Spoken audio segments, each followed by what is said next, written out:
Aumenta el temor a perder el empleo. Entre los trabajadores registrados. Datos, no opinión. A ver, me interesa mucho este tema, ¿eh? Sí. Esto que es un relevamiento efectuado entre trabajadores registrados de la Muy Argentina. breve introito. Sí, por supuesto. Hace muchos años un economista llamado Aldo Ferrer, que se mencionó esta noche, me comentaba, daba, perdón por la autorreferencia, no la puedo evitar, decía ante la redacción del Valle de Negocios, estaba Ernesto Adida, cuidado cuando las sensaciones se trasladan en variantes, Mauro, Sí. en datos económicos. Y de 2015, diciembre, a diciembre de 2019, la pérdida de empleo vino con un fenómeno paralelo. El miedo de los que tienen un empleo registrado, que no Sí. son la mayoría, a quedarse sin laburo. La pandemia lo hizo explotar. Un dato, un dato un dato para tener en cuenta. Vamos a conversar con Victoria Sí. Carrizo. Carrizo es el apellido, ¿no? Victoria Chiarizzo. Chiarizzo, que es la Chiarizzo. titular del Centro de Economía Hay que poner. Regional y Experimental, que hizo este informe que versa, lo presento rapidito, de la deuda familiar con datos del Banco Central y tira un dato espectacular, preocupante. Quienes están haciendo teletrabajo también tienen miedo de perder su laburo. Victoria, ¿cómo te va? Discúlpame por el error en el apellido. Buenas noches. No hay problema. Buenas noches. La verdad que impacta los datos e impacta esta sensación que genera la situación que se produce durante el transcurso de esta pandemia, que en algún momento vemos en el horizonte terminará, imaginamos. Claro. Acá el problema es que las familias, los asalariados, los cuentapropistas, ven que la pandemia, que la cuarentena se extiende y también ven que el poder adquisitivo de la gente, digamos, se redujo demasiado y entonces empiezan a tener miedo de qué va a pasar en el futuro cuando se levante esto. El cuentapropista tiene miedo de no recuperar su ingreso, el asalariado, sobre todo el que todavía no volvió a la empresa, el que está en su casa, teme porque le digan no vuelvas, porque también ve el nivel de actividad de la empresa en la que trabajan, ¿no? Y acá hay otro dato que hoy sacó el INDEC, que es que entre el primer trimestre de 2018 y el primer trimestre del 2019, o sea, en 2 años, el poder adquisitivo de los ocupados cayó 20%. O sea, ¿qué tenemos? Una economía donde este tiempo también se estuvo moviendo mucho con el ahorro acumulado. Ese ahorro se va gastando y entonces el miedo a lo que viene es que te agarra sin resto, te agarra endeudados, porque estas deudas no bancarias que aparecen son deudas muy asociadas a la crisis, ¿no? Sí. El dejo de pagar. Sí. ¿Puedo Es distinto resaltar? ¿Puedo resaltar una consulta que te hice para VAE Negocios, que en realidad la había repartido en un ámbito de otros analistas, y era si lo que viene después de la pandemia era cuentapropismo de subsistencia? Y lo enmarcaste todavía con mayor gravedad y al aire, en una declaración periodística. Son también pymes de subsistencia. Un escenario gravísimo considerando también los trabajadores no registrados, ¿verdad?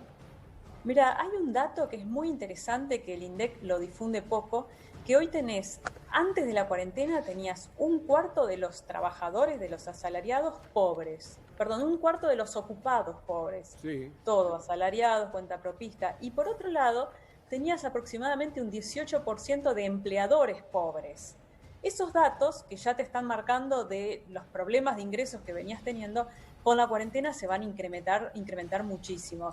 Entonces, lo que también van a encontrar es una economía de subsistencia, el salir a ver si puedo pagar los salarios, si puedo cubrir los gastos básicos del hogar, y nada más, y no mucho más, porque lo que se viene es una economía de muy bajo consumo. Y yo creo que eso ya los empresarios lo empiezan a anticipar y los empleados, los ocupados también, ¿no? Pensaba en ese universo de trabajadores que hoy todavía gozan del privilegio, iba a decir, y en realidad es un derecho el de tener un trabajo registrado, que evidentemente tienen ese temor. Nos habla a las claras de que se ha engrosado claramente el número de los que no están registrados y que eventualmente, como en una escena dantesca, desde el círculo anterior del infierno, están mirando para ver cómo pueden ascender y lograr esto, generando una baja, me imagino, en la calidad del trabajo registrado. ¿Cómo ves esa disputa y seguramente en ese futuro entre los trabajadores que no tienen hoy una condición registrada y los que sí la tienen? Mira, la baja en la calidad del trabajo ya se venía viendo por ingreso, ¿no? Porque venía el trabajo en términos reales, venía cada vez siendo peor pago. Ahora lo que empieza es también la calidad del trabajo, ¿no? Esto de, bueno, salgo a hacer cualquier cosa con tal de subsistir. Por ejemplo, la cantidad de gente que está haciendo comidas en su casa para vender, la cantidad de gente que, bueno, empieza a hacer arreglos de ropa para subsistir. O sea, hay muchas como semiprofesiones que empiezan a aparecer, o profesiones, oficios que empiezan a aparecer ligados a la subsistencia, ¿no? Y esto es todo economía informal.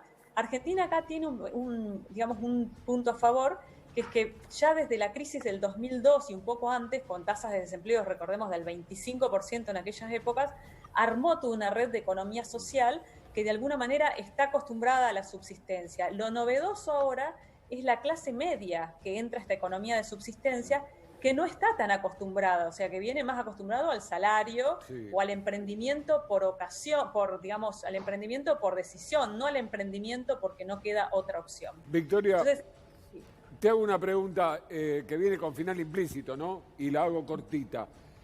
Allí se explica en todo lo que vos fuiste ilustrando y en el informe de ustedes que este año prácticamente las paritarias no existen y el aguinaldo, de ser un invento peronista, pasó a ser pagado en cuotas.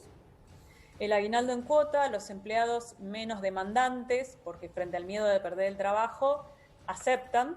Y también no nos olvidemos de un empresario que no es que le pichulea el sueldo o el aguinaldo al trabajador, sino que realmente no tiene el dinero y que cuando le da la opción de tomar créditos para pagar sueldos o pagar aguinaldos, el banco se lo da al 24% anual, que sumarle el costo financiero total es más alto, y son tasas que el empresario pyme hoy no puede pagar de ninguna manera. Victoria, un gustazo conversar con vos, muy claro el informe y realmente muy preocupantes los datos que quedan exhibidos a partir de este relevamiento. Un beso enorme. Gracias a ustedes, un beso. Brum, brum. Vamos todavía.